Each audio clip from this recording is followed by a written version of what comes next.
এই দেশের শিক্ষার ভারসাম্য রক্ষা করেছেন কিন্ডারগার্টেন স্কুল প্রতিষ্ঠা করে।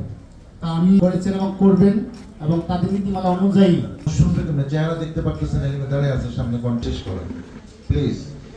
তারপরেও কিন্তু কিন্ডারগার্টেন স্কুলের নাই, বন্ধ করে দিতে।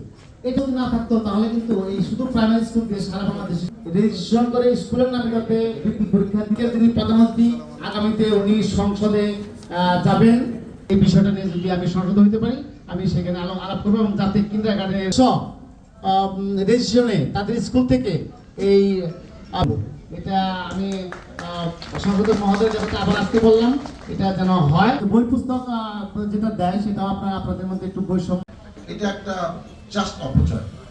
এই স্কুলের টাকা দিয়ে এই বাদ দিয়ে নেই, তাই না? আমি বিশ্বাস করতাম যে পৃথিবী অনেক বই আমার 16টি বই মার্কেটে আছে। এক জীবনে আমি এটা আমার আত্মজীবনী বই 3টা বই লিখেছি, আর জেলখানা ভিতর ভাই এটা হলো 3টা বই ওখানে একসাথে আছে।